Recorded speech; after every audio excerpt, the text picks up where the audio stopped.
Alright, today I'm going to talk about old versus new, so stay tuned and hopefully get some information on this. So let's start the video. Let's go.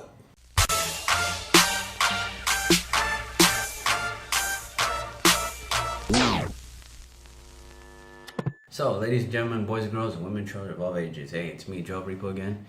So I wanted to talk about old versus new. What I mean about that, I'm talking about just old technology versus new technology, whether it be on cars or motorcycles or anything in between with that. So that being said, so there's a lot of pros and cons when it comes to old, and there's a lot of pros and cons when it comes to new. So a lot of people prefer being on the old side, whether it be, which are, like I said, old muscle cars and like motorcycles prior to that, or your new technology, which would be, again, cars and motorcycles and how it advanced. About the old first. So there's pros and cons when it comes to old technology. When it comes to pros for old, well, there's less cost. So that being said, it's easier to fix and easier to maintain since it's more mechanical and it doesn't have so much of the nannies that we have today, like traction control, stability control, etc., and all of these types of nerfing type things per se that makes you feel they have less control. But so the cost is less, so it's a lot easier to maintain and a lot easier to work on. A lot of the things are right there. For example, like on older American cars or domestic cars, like the alternator usually will be on top and easy to get to if your alternator goes out, and then changing the pulley or is messed up, or changing the belt if it's all torn up. So and it's a lot easier to work on and more spacious, if anything, in order to get into stuff. Also, another pro will be a more mechanical feel and control. So a lot of people will say that they feel they're more in control and they're more into whatever they're driving, whether it be a motorcycle or a car. So that being said, that they feel like they have in control of the car and the car is not controlling them. For example, like let's say if you have your old 1971 Charger Daytona 500, and of course car has more outdated than what we have currently now, but you know, you can always retro mod, meaning pretty much put newer technology into an older model car to make it more up to date, and now handles better, it drives better, and it has a better feeling. So what they do with those, they make sure that they have the best of both worlds, that it's not too much of just being a new technology, but they don't want to get away and lose the whole concept of restoring older technology, for example. So like that being said, now you drive in and you feel the road and you feel like you're in control, you feel powered, you can feel the torque, you can feel everything, like every gear, every change, everything from the tiptoe, from the front of that car to the end of the car, that you feel like you're in one with that car or motorcycle too, and that you're intertwined with the road. That's how a lot of people feel like they're connected with cars and motorcycles. So that's the thing. So there's also cons as well. Cons will be more outdated. So a lot of technology, of course, is outdated with newer shit. So that being said, with the outdated is that they have newer things or newer technology into their engines or their transmissions or whatever it may be, parts that supersede what the old tech was before. And sometimes parts can be hard to find. That's another con too. Parts can be hard to find, especially for cars that have been discontinued. Like for example, let's go with the 3000 GT made by Mitsubishi. Those parts are a lot harder to find from a car that's been discontinued for years on end. Or shoot, any other car that you could think of, and it's really hard to find those parts and make sure they're in tip-top shape. Sometimes the less rating too, safety ratings. So the safety ratings is also key. Sure, the car could be reliable and whatnot, but in case of an accident, are you really feeling that safe? Probably not. The car probably will survive more than when you would survive. And that's why there's forever changing on the safety regulations and laws for new cars and new motorcycles and pretty much anything that has to do with motor vehicles, on how it's gonna pass in order for it to be in production for the consumer.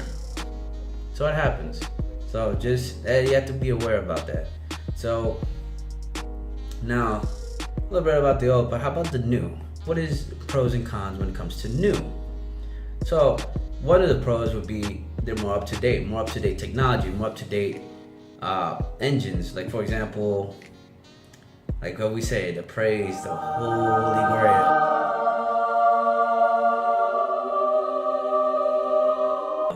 LS1, the best. Oh, that was amazing. Oh, we love it. The junkyard engine, you can make it dime a dozen.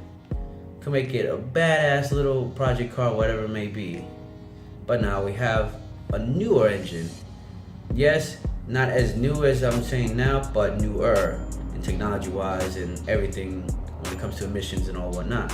So let's say, for example, the LS3 that they started putting in the Camaros and that they had in the Corvettes in 2008, 2009, and then they put in the new Camaros, the V8 version in 2010 and up, before they moved out to the LT4, and then now the LT4 is in the Stingrays and the new Camaro SSs. So, burns better, has better emission, direct injected, a lot better, awesome engine. Still has the same old concept, but with newer technology and newer things. Amazing, works wonders. It's easier to handle with cars that are really overpowered and overweight. For example, like your Dodge Charger or your Challenger, your Camaro, the Mustang, or whatever car, honestly, that has on a higher echelon, that has more of that horsepower driven and there's more torque, and it has newer technology. For example, traction control, stability control, magnetic riding, is just to name a few. It's just that newer technology into the vehicles now that has a better feel. So like, for example, on the Camaros in 2010, when they rebought it back in, they got rid of the whole live axle, the whole solid rear axle, and they put it into independent rear suspension with the independent front suspension. So now it has a better feel and it has a better control on the car. So now they went from the concept from being more of the muscle car, now they are more into the sports cars per se, since the era of the muscle car was back in the days. But then again, that's always up to debate on whoever you talk to. So it's easier to train from, especially with motorcycles too. Motorcycles now, like I said, the newer ones have different modes. They have the A, B, and C, so not always, you're not gonna have all that power all at once. So for example, let's say if you buy, I don't know, probably 2016 GSX-R 1000, maybe from Suzuki. I don't know, the Jixer boys. Here they go back at it again. But let's say if you buy one of those and you just started out and you want this bike for longevity, you could start off at SEMO or however they have it labeled. I don't know exactly on that. I'm more of old-fashioned person, so don't quote me on it. And you start from the bottom to the lowest mode that has the less power and torque. Then you slowly build up till you have unlocked the full potential of that motorcycle, and you'll be riding like your Valentino or Rossi all around. I mean, don't recommend it, just saying, that's on you. But you know, that's just getting the concept of it. Now there's cons to that. The repair could be more costly. There's more costly for the repairs because there's more technology, so it's more electronic than mechanical, so it makes it more harder to be cost friendly. So of course, that's why a lot of people have the extended warranties on whatever vehicle they have, and that kind of balances out, but they're still coming out of pocket, and it could be an arm and a leg for depending on whatever it may be.